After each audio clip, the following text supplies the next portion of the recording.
Abimbola Adelakun in the 2015 election, particularly at the presidential level, was one of the most hotly contested in Nigeria's recent history. It was a momentous one that climaxed with the defeat of the incumbent, something almost novel in this part of the world. Despite the divisions, and the ethnic-religious tensions that election generated after it was concluded, and the final tally computed, it turned out that less 17% of the Nigerian population had turned out for the election. In a country with a supposed population of 180 million people, how come less than 30 million people voted the president? Out of those putative 29 million votes, if we adjust for the disproportionately and suspiciously high voting in states like Delta, Rivers, Kano, Kaduna, and Katsina, we might come down to probably 25 million votes, or less. If with the high stakes of that election, people could not be motivated enough to go and vote, what will happen in 2019? With the 2015 election, people bought the mantra of change and pushed so forcefully to change the baton of power from the People's Democratic Party, the party that thought it would rule for 60 years. Participation in the 2011 election was relatively better. There were 75 million registered voters, and some 40 million people participated in that election. In 2007, there were 61.5 million registered voters and about a half of them voted.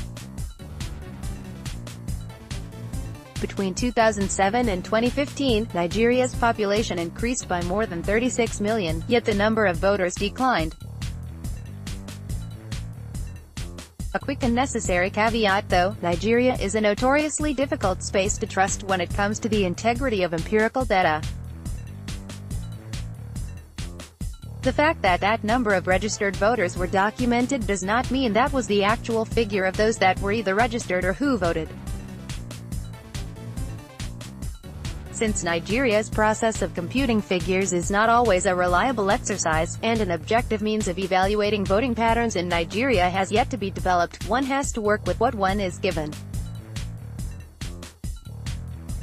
That observation does not change the point though, not enough people are participating in elections in Nigeria, and fewer people are making the choices for the majority. Given the triumphalism of the All Progressives Congress officials who act as if they have already won the election, one is suspicious that voter apathy is one of the factors they are banking on for victory. That will not be surprising. Indeed, there are examples of how the lack of energy and despondency on the part of the voters have made electoral candidates a shoo-in. In Russia, where Vladimir Putin had another unsurprising win recently, voter apathy had been predicted as one of the factors that would widen the gap of his victory against his already repressed opponents.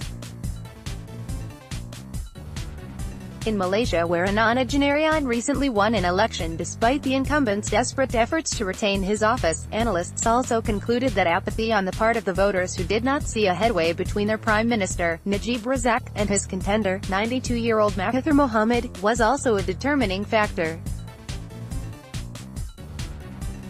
In some ways, the Malaysian election mirrored Nigeria's 2015 electoral choices, a younger incumbent and an aged contender with a history of jailing dissidents when he held the office 30 years ago. The latter won the election, and who knows if their own Buhari years are ahead of them? Even the 2016 election in the USA, with all the attention it generated, was still marred by apathy. Out of 231.5 million registered voters, only 109 million people voted. While the number of participants in the U.S. elections has been declining over the decades, the one in 2016 saw a startling number of indifferent voters. Across countries and political climes, the issue of voter apathy is one of genuine concern, and Nigeria's case in 2019 might not be too different. The process of voting can be excruciatingly difficult, and younger people, whose vast demographics form the bulk of the voting bloc, are often the first to stay away. They have enough existential challenges to deal with, and they tend to get quickly cynical about whether their participation in the democratic process will change anything, and whether such change holds any potential for turning around their reality. They are the ones who can make a meaningful change at the polls, and they are the ones who might not turn up, except of course, the ones that will be paid to do so. Despite the APC's frequent boast of having effectively changed Nigeria for the better, they have probably sensed that at the local and national levels people are disillusioned, and they are losing the will to continue to devote their energy in a democratic process that uses up their blood but gives little back in return. In March, the Egyptian president, Abdel Fattah el-Sisi, had to start mobilizing voters to the polls to save himself from a looming embarrassment after his party sensed that the voters would not show up to legitimize his impending victory. El-Sisi had treated his opponents with a heavy hand, and people thought that the election would be a sham. They did not see the point in participating in what was essentially a foregone conclusion. In Nigeria, the APC will probably have to pay people to vote so they are not shamed at the polls. Except for the chronic bursts, Nigerians have realized that the APC is the PDP, and the PDP is APC.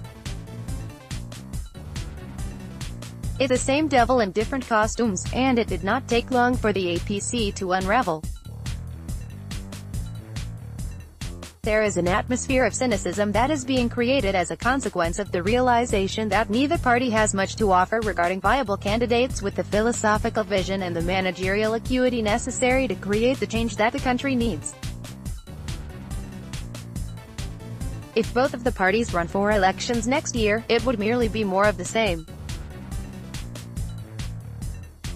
That means except for considerations such as religion, ethnicity, and the dynamics of local politics, it would make little difference who Nigerians vote for at all levels. People will question if they need to expend their energies on a farce created by a government that needs the charade of an election to validate its project of self-perpetuation. In this case, apathy becomes a willful choice of political participation. Apathy becomes a protest against the facade of democratic rituals. Apathy is a vote that was cast but not cast, a vote that speaks just as loud as the one people queued for hours to cast.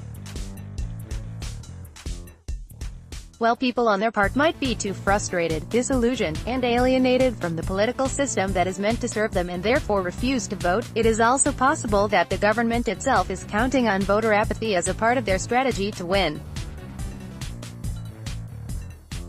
Now and then, an APC official reminds us that we are their only choice. President Muhammadu Buhari's supporters, particularly, tell us that it is either Buhari or Buhari. Why else would they present a candidate as a Hobson's choice other than to remind those who will want to invest their effort into pushing for a change or some kind of paradigm shift not to bother? For now, all the candidates, regardless of the political platform they represent, are miniaturized versions of the president who embodies the structural incompetence that defines governance at all levels.